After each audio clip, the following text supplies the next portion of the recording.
Bismillahirrahmanirrahim. Alhamdulillahirabbil alamin. Wa bihi nasta'in ala umuri dunya waddin.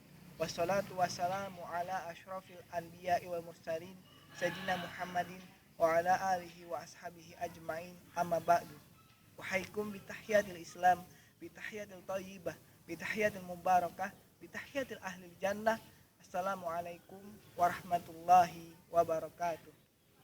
Alhamdulillah, segala puji dan syukur kehadirat Allah Subhanahu wa taala yang telah banyak memberikan kita berbagai macam nikmat yang luar biasa, sehingga alhamdulillah hingga sampai saat ini kita masih bisa melakukan segala bentuk aktivitas kita, dan mudah-mudahan semua itu senantiasa terbingkai dalam bingkai ketakwaan kepada Allah Subhanahu wa taala. Salawat dan salam kita lafazkan selalu kepada uswah kita, suri tauladan kita, yaitu baginda Rasulullah Muhammad Shallallahu Alaihi Wasallam, beserta para keluarga, para sahabat, para tabiin, para tabiin, dan mudah-mudahan kita selaku umat beliau kelak dapat bertemu dengan beliau, menyaksikan indahnya senyuman beliau, dan mudah-mudahan dapat membersamai beliau di surga. Amin ya Allah ya Rabbal alamin. Sobat fillah rahimakumullah, membahas tentang pemuda. Kita tahu sepanjang peradaban manusia, pemuda ialah penggerak, ialah pelopor, ialah poros peradaban suatu bangsa. Bung Karno, salah satu tokoh proklamator negeri kita, juga pernah mengatakan tentang pemuda, beri aku 10 pemuda maka akan kuguncangkan dunia. Subhanallah, betapa besarnya potensi pemuda.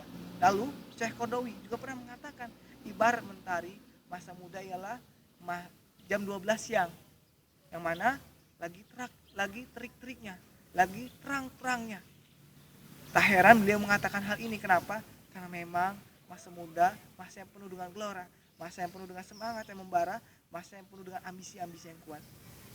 Akan tetapi pertanyaannya, mau dibawa kemanakah semangat-semangat ini? Mau diarahkan kemanakah ambisi-ambisi ini? Sobat fillah rahimakumullah, kita belajar dari sejarah. Banyak tinta emas yang mencatat kegemilangan kisah tentang pemuda. Ibrahim muda contohnya. Dengan kecerdasannya, dengan kalimat-kalimat cerdasnya, beliau berhasil mematahkan segala statement, segala argumen dari sang tiran Namrud yang mengaku sebagai Tuhan. Seperti yang diabadikan dalam Quran surat Al-Baqarah ayat 258 yang bunyinya, A'udzu billahi minasyaitonir rajim. Alam taro ilal ladzi hajja Ibrahim fi rabbi an atahu Allahu mulk. Idh qala Ibrahimu rabbiyalladzi yuhyi wa yumit. Qala ana uhyi wa umit. Qala Ibrahimu fa inna Allaha ya'ti bisyamsi minal masyriqi fa'ti biha minal maghribi fabuhital ladzi kafar innallaha la yahdil qaumadz zalimin. Yang artinya, apakah kamu tak memperhatikan seorang yang mendebat Ibrahim tentang Tuhannya, yaitu tentang Allah, padahal Allah telah memberikan kekuasaan pada Namrud, pada orang ini. Lalu Ibrahim berkata, qala Ibrahim rabbiyalladzi yuhyi wa yumit, Tuhanku yang menghidupkan dan mematikan. Namrud pun melawan. Dia mengatakan, qala ana uhyi wa umit, aku juga bisa menghidupkan dan mematikan. Dalam kisahnya, dalam sejarahnya, Namrud ketika mengatakan itu, ia langsung memanggil 2 tahanannya. Yang satu dibebaskan dengan artian dihidupkan, yang satu lagi dihukum mati dengan artian dimatikan. Sungguh jahil, sungguh bodoh Namrud. Lalu Ibrahim tak kalah, ia membela yang hak, membela yang benar. Ia balas lagi dengan qala Ibrahim fa innallaha ya'ti bisyamsi minal masyriq, Tuhanku menerbitkan mentari dari timur, fa'ti biha minal maghrib, maka terbitkanlah ia dari barat. Fabuhital ladzi kafar, dan orang kafir ini terdiam, dan Namrud ini terdiam. Ia tak bisa mengelak dan tak bisa diam. Ia tak bisa berkata-kata lagi. Innallaha la yahdil qaumadz zalimin, dan Allah tak memberi petunjuk pada orang-orang yang zalim. Lalu kita tahu kisah sejarah seterusnya dalam kisah Ibrahim, dalam kisah 25 nabi. Lalu kisah sahabat lain, kisah tentang pemuda lainnya datang dari seorang sahabat Nabi, yaitu Ali bin Abi Thalib, yang merupakan ahlul bait Nabi juga. ialah termasuk asabikuna awalun, orang-orang yang pertama kali masuk Islam, orang-orang yang pertama kali beriman pada Rasulullah. Waktu itu Ali masuk Islam umur 8 tahun. Kisah heroik pertamanya ialah ia dengan beraninya menggantikan posisi Nabi. Dia tidur di ranjang Nabi dengan selimut Nabi demi melindungi Nabi dari makar-makar orang Quraisy, orang-orang kafir Quraisy, yang mana mereka mengumpulkan seluruh pemuda yang gagah-gagah, yang berani-berani, yang terpilih untuk mengepung rumah Nabi agar tak bisa hijrah ke Yasrib untuk membunuh Nabi. Tapi Ali dengan beraninya menggantikan Nabi.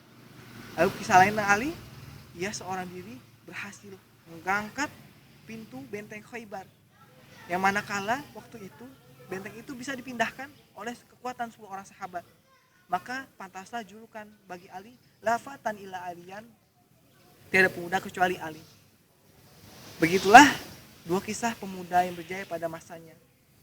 Di zaman ini kita bisa menjadikan mereka teladan-teladan dambaan. Sebenarnya masih banyak lagi kisah pemuda-pemuda Islam yang berjaya pada masanya. Tinggal kita mau mempelajarinya dan meneladaninya. Sobat filah rahimakumullah, di zaman ini perubahan menuju kebaikan memang banyak tantangannya.